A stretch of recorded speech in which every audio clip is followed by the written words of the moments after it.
Anda bahwa 90% orang Kristen hari ini hidup di bawah standar yang Tuhan rancang untuk mereka? Ya, Anda dengar dengan benar. 9 dari 10 orang Kristen hidup dalam spiritual mediocrity atau mediokritas spiritual, yaitu kehidupan rohani yang biasa-biasa saja, suam-suam kuku, atau kurangnya kesungguhan dalam beriman. Mereka ke gereja setiap minggu, berdoa sebelum makan dan tidur, membaca Alkitab sesekali, tapi hidup mereka biasa-biasa saja. Tidak ada perbedaan signifikan antara mereka dengan orang-orang di luar sana. Tapi ada sekelompok kecil orang Kristen yang berbeda. Mereka adalah game changers, pengubah permainan, world shaker, pengguncang dunia, dan history makers, pencipta sejarah. Mereka adalah Daniel di Babel, Yusuf di Mesir, Esther di Persia. Pertanyaannya adalah, apakah yang mereka miliki yang tidak dimiliki kebanyakan orang?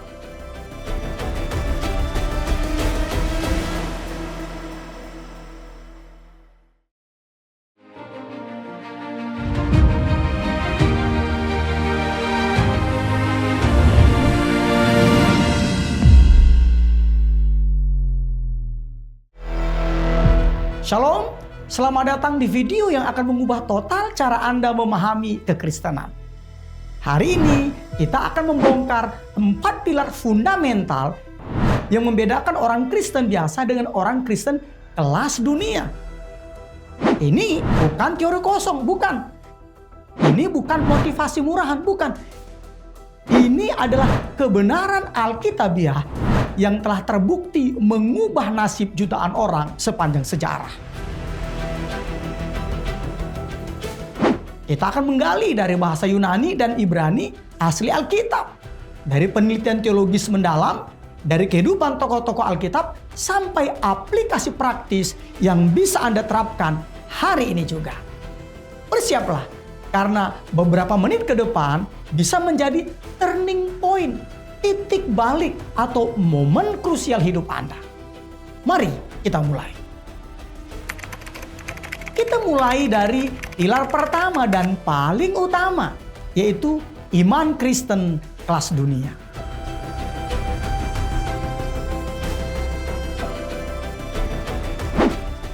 Iman bukan sekedar percaya, bukan. Iman adalah kepastian yang menggerakkan tindakan. Kebanyakan orang mengira iman adalah berharap yang terbaik akan terjadi. Itu salah besar. Iman Kristen kelas dunia adalah keyakinan absolut terhadap Tuhan yang menghasilkan tindakan radikal, keputusan berani, dan komitmen total. Bahkan ketika logika mengatakan sebaliknya. Ayat kunci dari pilar ini adalah Ibrani 11 ayat 1.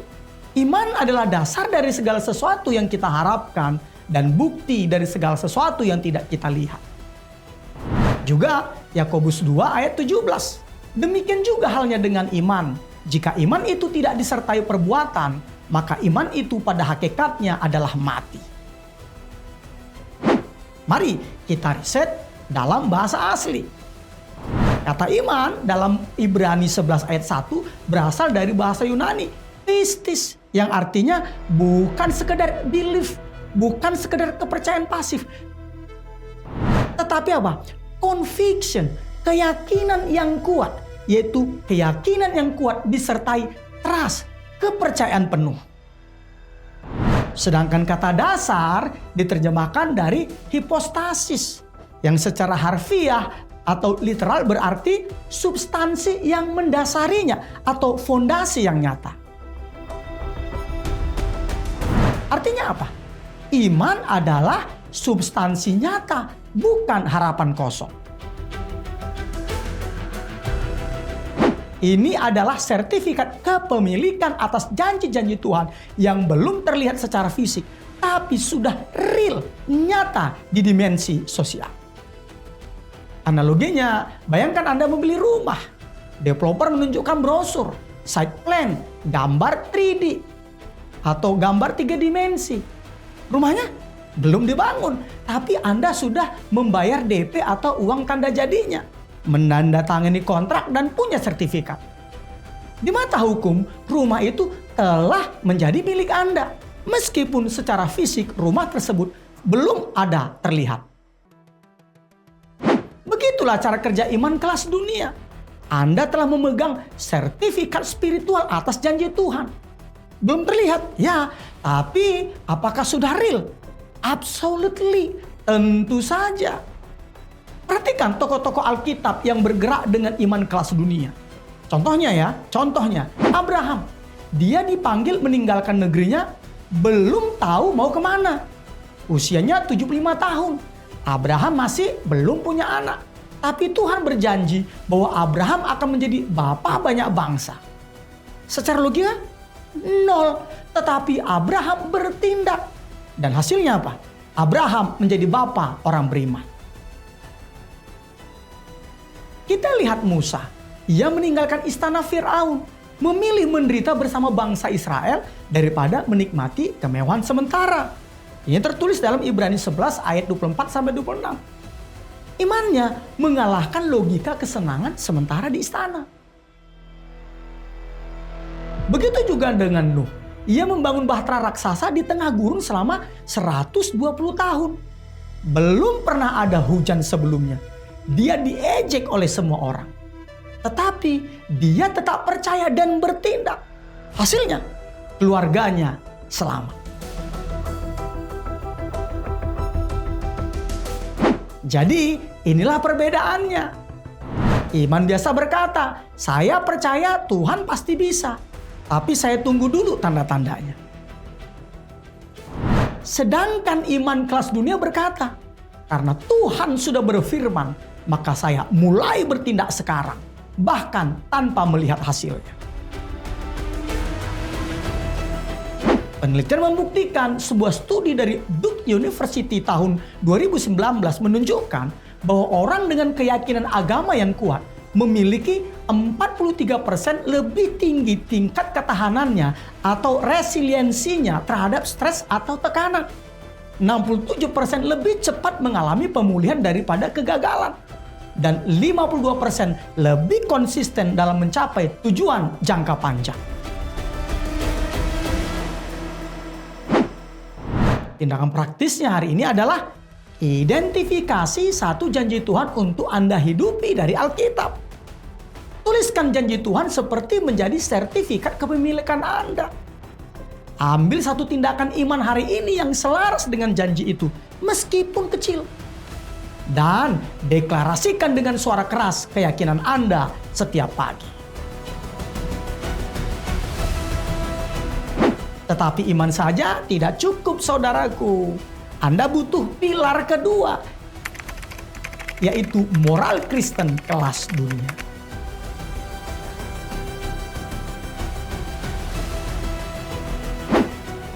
Moral adalah kompas internal yang menentukan benar atau salah berdasarkan karakter Allah, bukan berdasarkan standar dunia. Moral Kristen kelas dunia bukan sekedar jangan ini, jangan itu. Bukan. Itu baru moralitas permukaan.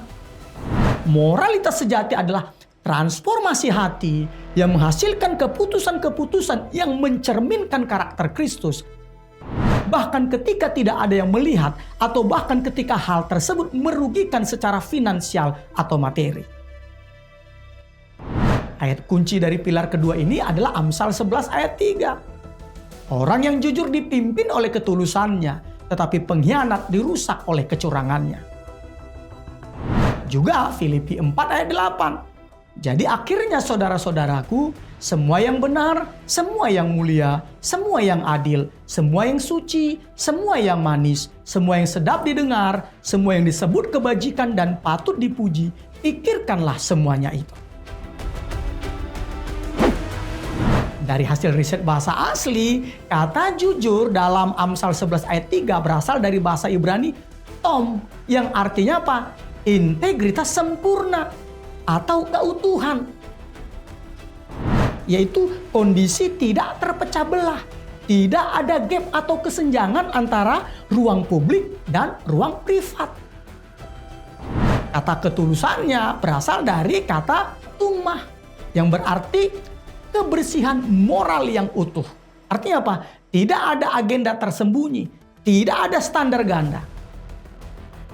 Ini bukan sekedar tidak berbohong, ini adalah konsistensi total antara apa yang Anda tampilkan dan siapa Anda sebenarnya. Analoginya seperti air. Air murni 100% adalah H2O tanpa kontaminan. Tapi coba tambahkan 1% saja racun. Airnya tetap terlihat jernih, tapi mematikan. Begitu juga dengan moral.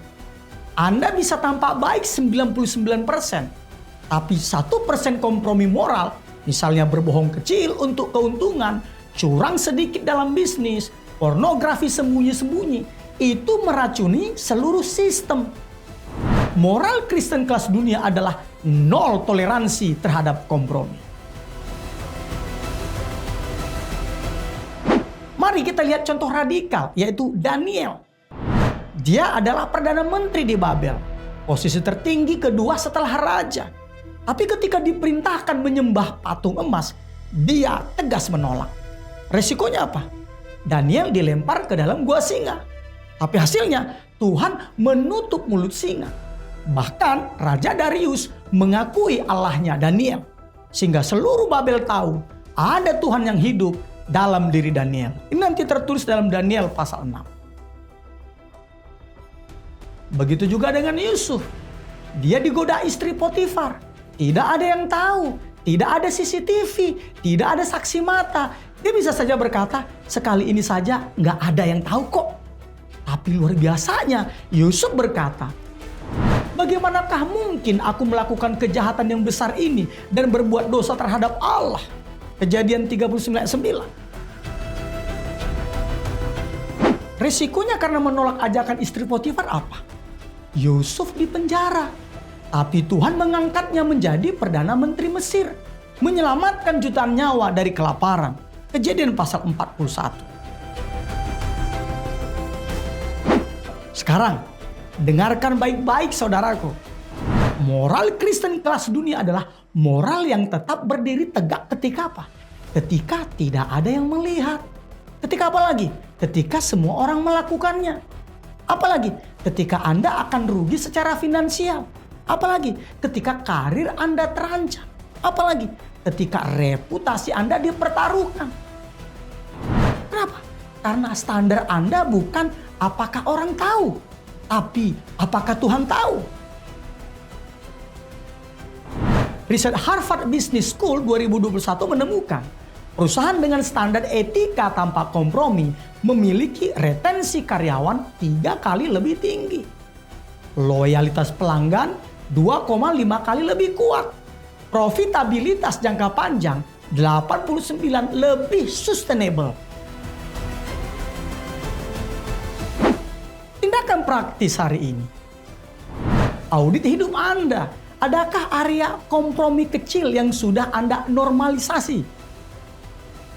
Tutup kesenjangan. Buat keputusan hari ini untuk menutup gap antara persona publik dengan realitas privat. Berikutnya, akuntability, pertanggungjawaban.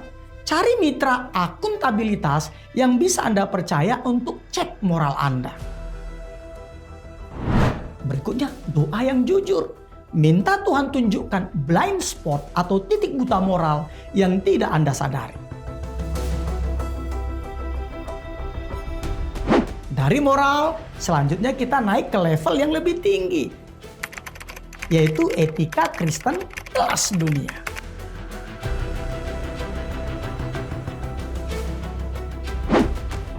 Etika adalah aplikasi moral dalam relasi dan tanggung jawab sosial.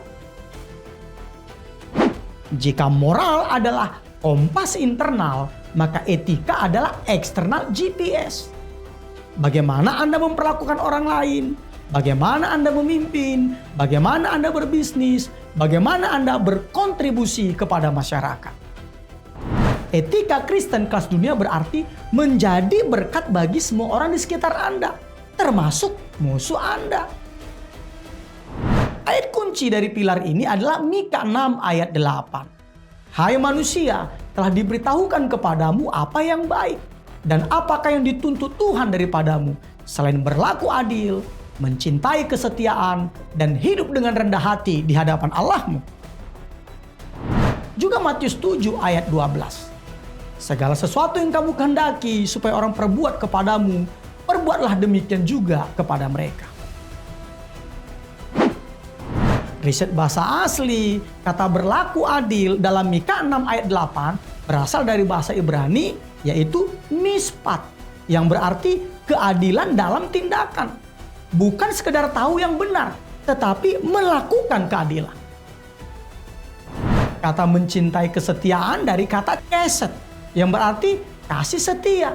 Kesetiaan dalam perjanjian, yaitu kasih setia yang tidak pernah gagal, bahkan ketika orang lain tidak layak. Kata rendah hati berasal dari kata Ibrani sana, yang berarti berjalan dalam kerendahan hati, yaitu kehidupan yang tidak mencari spotlight, sorotan, tidak sombong dengan pencapaian.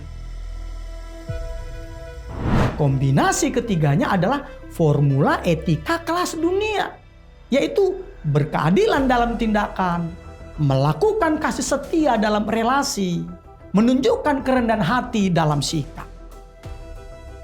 Analoginya, saudaraku, bayangkan Anda adalah CEO, Chief Executive Officer perusahaan besar. Etika biasa berkata, saya bayar karyawan sesuai UMR. Saya tidak melanggar hukum, urusan selesai. Sedangkan etika Kristen kelas dunia berkata, saya tidak hanya bayar mereka, tapi saya pastikan mereka diperlakukan dengan bermartabat, punya kesempatan untuk berkembang, keluarga mereka sejahtera, lingkungan kerja mendukung pertumbuhan spiritual mereka, dan mereka lebih baik karena bekerja dengan saya. Inilah yang disebut transformasional, bukan transaksional. Mari kita lihat studi kasus Alkitabiah paling powerful, yaitu Nehemia, bupati di tanah Yudea. Posisi dan jabatannya tinggi. Dia bisa saja korupsi seperti bupati-bupati sebelumnya. Tapi lihatlah Nehemia 5 ayat 14-18. Dikatakan apa? Selama 12 tahun menjabat, Nehemia tidak mengambil gajinya sebagai bupati. Padahal itu haknya. Ia tidak membeli tanah untuk memperkaya diri. Ia memberi makan 150 orang setiap hari dari kantongnya sendiri. Belum lagi mereka yang datang dari bangsa-bangsa sekeliling mereka. Nehemia tidak membebani rakyat dengan pajak. Kenapa? Nehemia 5 ayat 15 berkata, tetapi aku tidak berbuat demikian karena takut akan Allah. Hasilnya apa? Tembok Yerusalem selesai selama 52 hari. Musuh-musuh mereka tertegun. Nama Tuhan dipermuliakan di seluruh bangsa-bangsa sekitarnya. Atau lihat Barnabas, Kisah Para Rasul 4 ayat 36-37. Nama aslinya Yusuf, tapi rasul-rasul menggantinya jadi Barnabas, anak penghiburan. Kenapa? Karena dia terkenal sebagai orang yang selalu mendorong atau menguatkan orang lain. Barnabas menjual tanahnya untuk menolong jemaat yang miskin. Berikutnya apa? Memberi Paulus kesempatan kedua ketika semua orang takut kepadanya. Membela Markus yang pernah gagal dalam misi. Reputasinya bukan posisi, tapi dari kontribusi. Stanford Research 2020 menunjukkan pemimpin dengan etika kepemimpinan melayani menghasilkan tim dengan 76% keterlibatan yang lebih tinggi, 50% pergantian karyawan lebih rendah, 3,2 kali lebih inovatif, dan 4,1 kali kepuasan pelanggan lebih baik. Tindakan praktis hari ini. Identifikasi satu orang yang bisa Anda tolong hari ini tanpa mengharapkan balasan. Evaluasi kepemimpinan Anda. Apakah Anda memimpin untuk dilayani atau untuk melayani? Sesuaikan aturan emas ini. Sebelum bertindak, bertanyalah, jika posisi saya terbalik, apakah saya mau diperlakukan seperti ini? Berikutnya, investasi relasional. Yaitu hubungi satu orang yang pernah berjasa di hidup Anda dan ucapkan terima kasih.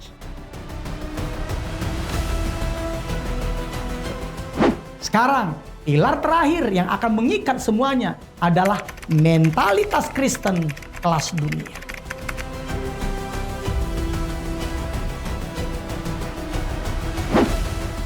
Mentalitas adalah mindset, pola pikir yang membentuk cara Anda melihat diri sendiri, masalah, dan masa depan. Mentalitas Kristen kelas dunia adalah memiliki pola pikir berkelimpahan, bukan scarcity, yaitu seseorang yang terus berfokus pada apa yang tidak dimilikinya. Berikutnya apa? Memiliki pola pikir kerajaan, bukan kesuksesan atau pencapaian atau keberhasilan duniawi.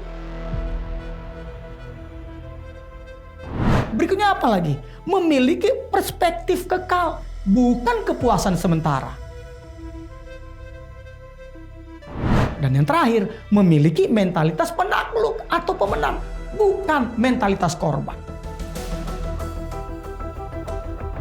Ayat kunci dari pilar ini adalah Roma 12 ayat 2. Janganlah kamu menjadi serupa dengan dunia ini, tetapi berubahlah oleh pembaruan budimu, sehingga kamu dapat membedakan manakah kehendak Allah, apa yang baik, yang berkenan kepada Allah, dan yang sempurna. Juga Filipi 2 ayat 5. Hendaklah kamu dalam hidupmu bersama menaruh pikiran dan perasaan yang terdapat juga dalam Kristus Yesus. Hasil riset bahasa aslinya, kata pembaruan budimu, bahasa Yunaninya adalah anakainosis tounos. Yang berarti apa? Renovasi lengkap dari pikiran. Bukan sekedar perbaikan, tetapi renovasi total sistem berpikir. Kata pikiran yang terdapat dalam Kristus itu menggunakan kata proneo, yang berarti untuk berpikir, untuk memusatkan pikiran pada, bukan sekedar tahu, tetapi mengadopsi cara berpikir Kristus sebagai default bawaan Anda. Ini adalah pemrograman ulang mental yang radikal. Analoginya, komputer lama Anda lemot. Kenapa? Operating sistemnya sudah usang. Anda bisa lakukan apa? Tambah RAM, ganti prosesor. Tetapi kalau pakai OS lama, maka perbaikannya akan terbatas. Tapi coba install OS baru, maka hasilnya transformasi total dan kinerja ngebut. Begitu juga hidup Anda. Anda bisa ikut seminar motivasi, baca buku pengembangan diri, dapat pelatihan. Tapi kalau operating system mental Anda masih berbasis dunia ini, hasilnya terbatas. Jadi yang Anda butuhkan adalah mindset atau pola pikir dari dunia ke kerajaan. Perhatikan kontras mentalitas ini. Kita belajar dari Petrus ya. Petrus sebelumnya apa? Takut sama budak perempuan hingga menyangkal Yesus 3 kali. Namun sesudahnya Petrus berkhotbah di depan ribuan orang. 3.000 orang bertobat dalam 1 hari. Dia ditangkap, dipenjara, tapi tetap berani. Apa yang berubah? Bukan kemampuannya, bukan situasinya, tapi mentalitasnya. Dari saya bukan siapa-siapa, menjadi saya adalah Rasul Kristus yang hidup. Begitu juga dengan Paulus. Sebelumnya, Saulus adalah teroris agama, membunuh orang Kristen dan merasa benar sendiri. Namun sesudahnya, Paulus menjadi misionaris terbesar, menulis 13 surat perjanjian baru, dan mengubah dunia. Dalam surat Roma 8 ayat 37, Paulus berkata, dalam semuanya itu kita lebih daripada orang-orang yang menang, oleh Dia yang telah mengasihi kita. Hasil riset bahasa aslinya adalah kata lebih dari pemenang, more than conquerors, dalam bahasa Yunani adalah hupernikon, yaitu apa? Super conquerors. bukan sekedar menang, tapi luar biasa menang dalam segala sesuatu. Dengarkan ini baik-baik saudaraku. Mentalitas Kristen kelas dunia tidak dipengaruhi oleh ekonomi yang sedang resesi. Tidak dipengaruhi bisnis yang sedang lesu atau turun. Tidak dipengaruhi oleh orang-orang yang meremehkan Anda. Tidak dipengaruhi oleh masa lalumu yang kelam. Tidak dipengaruhi oleh kegagalanmu yang berulang-ulang. Kenapa? Karena identitas Anda bukan dari pencapaian Anda, tapi dari posisi Anda di dalam Kristus. Efesus 1 ayat 3 tertulis, kita diberkati dengan segala berkat surgawi. Efesus 2 ayat 6 tertulis apa? Kita didudukkan bersama Kristus di sorga. Apalagi Filipi 3 ayat 20 tertulis apa? Kewarganegaraan kita adalah di dalam sorga. Kolose 3 ayat 1, hidup kita tersembunyi dalam Kristus di sorga. Intinya adalah Anda adalah warga kerajaan sorga yang sedang melakukan penugasan di bumi. Yale University Research 2022 meriset orang dengan mindset atau pola pikir kerajaan versus pola pikir duniawi. Hasilnya apa? 90% lebih resilient atau lebih tangguh menghadapi kegagalan. 68% lebih tinggi tingkat kepuasan hidup meski ekonomi sulit. 4 kali lebih mungkin untuk membuat dampak melampaui keuntungan pribadi. Tindakan praktis hari ini apa? Perbaharui pikiran Anda setiap hari. Dedikasikan 15 menit setiap pagi untuk membaca firman dan selaraskan pikiran Anda dengan firman yang Anda baca. Berikutnya, lakukan pemeriksaan identitas. Tuliskan 10 kebenaran tentang siapa Anda di dalam Kristus, bukan berdasarkan pencapaian Anda atau apa kata orang tentang Anda. Berikutnya apa lagi? Mengubah perspektif masalah. Ingat, setiap masalah yang datang tanyakan, apa yang Tuhan mau ajarkan atau kembangkan lewat ini? Dan yang terakhir, investasi kerajaan. Artinya apa? Alokasikan waktu, uang, talenta Anda untuk hal-hal yang punya nilai kekal.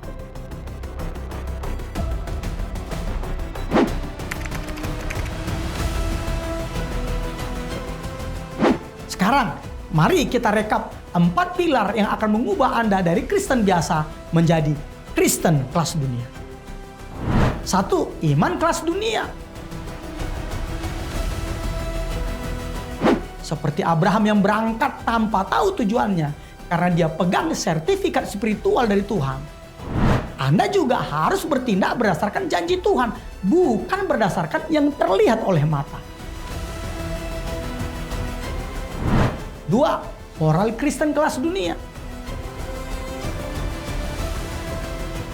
Seperti Yusuf yang menolak istri Potifar meskipun tidak ada saksi karena standarnya bukan apakah orang tahu, tapi apakah Tuhan tahu. Begitu juga dengan Anda, harus konsisten total. Tidak ada gap antara publik dan privat. 3. Etika Kristen kelas dunia. Seperti Nehemia yang tidak mengambil gaji bupati selama 12 tahun dan memberi makan 150 orang karena dia takut akan Allah. Begitu juga dengan Anda. Harus mau dan berani menjadi berkat, bukan hanya sukses untuk diri sendiri. Dan keempat, mentalitas Kristen kelas dunia. Seperti Paulus yang berkata, more than conquerors, lebih dari pemenang. Meskipun di penjara, dianiaya, dikejar-kejar. Karena identitasnya dari posisi dalam Kristus, bukan dari situasinya. Anda pun harus berpikir dan bertindak dari perspektif kerajaan sorga, bukan dari keadaan dunia.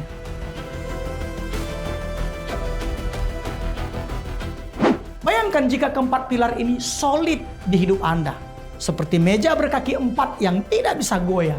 Tidak peduli seberapa kuat badai menerjang. Itulah Anda, tidak tergoyahkan, tidak terhentikan, dan tak terpindahkan. Dengarkan saya baik-baik saudaraku. Hari ini bukan hari biasa. Hari ini bisa jadi momen di mana Tuhan sedang memanggil Anda untuk next level. Bahkan next level up. Tuhan tidak puas dengan Anda yang hidup di bawah standar.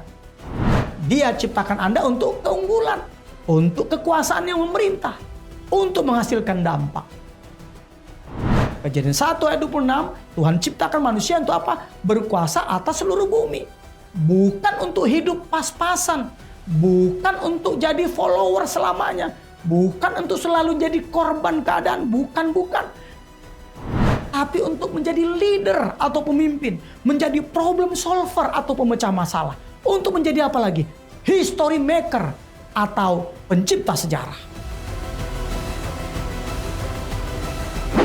Saudaraku, mungkin sekarang Anda sedang merasa stuck atau terjebak. Ekonomi lagi susah, mimpi-mimpimu belum kesampaian, masa lalu yang masih menghantui, dan orang-orang yang meragukan Anda. Tapi Anda punya Tuhan yang sama. Abraham menjadi bapa banyak bangsa dari rahim yang mati. Musa yang membelah Laut Merah. Daud yang mengalahkan Goliat. Daniel yang menutup mulut singa. Paulus yang mengubah dunia dari penjara. Anda punya spiritual DNA yang sama dengan mereka. Bukan karena Anda hebat, bukan. Tapi karena Tuhan yang hebat ada di dalam diri Anda. 2 Korintus 4 ayat 7 menulis, tetapi harta ini kami punyai dalam bejana tanah liat, supaya nyata bahwa kekuatan yang melimpah-limpah itu berasal dari Allah, bukan dari diri kami. Jadi sekarang pertanyaannya cuma satu. Are you ready to next level up? Ini bukan pertanyaan retoris. Ini adalah decision point atau titik keputusan. Kalau Anda serius, action pertama sekarang juga. Pause video ini. Berlutut dan berdoalah dengan suara keras. Tuhan Yesus, hari ini saya buat keputusan. Saya tidak mau menjadi Kristen biasa-biasa lagi. Saya mau beriman kelas dunia. Saya mau memiliki moral kelas dunia. Saya mau memiliki etika kelas dunia. Dan saya mau memiliki mentalitas kelas dunia. Transformasi saya Roh Kudus dari dalam keluar. Dalam nama Tuhan Yesus Kristus, haleluya. Amin. Action kedua, hari ini pilih satu pilar yang paling lemah di hidup Anda. Dan ambil satu tindakan konkret hari ini untuk memperbaikinya.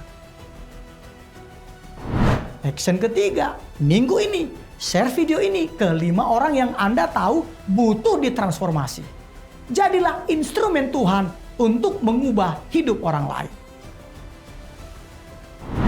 Dan action keempat, bulan ini cari mentor atau mitra akuntabilitas yang sudah hidup di level ini. Dan belajarlah dari mereka. Izinkan mereka mengasah Anda. Tuhan tidak memanggil Anda untuk hidup biasa-biasa saja. Dia memanggil Anda untuk hidup extraordinary, luar biasa, untuk kemuliaannya dan untuk mentransformasi dunia di sekitar Anda. Pertanyaan bukan apakah Tuhan bisa pakai saya, bukan. Pertanyaannya adalah apakah saya mau dipakai Tuhan. Bola di tangan Anda. Ambil langkah Anda. Kalau video ini berdampak bagi hidup Anda, like, share, dan subscribe untuk lebih banyak konten transformasional seperti ini. Dan jangan lupa komen di bawah. Saya siap naik level. Biarkan komunitas kita saling menguatkan. God bless you. See you on the top.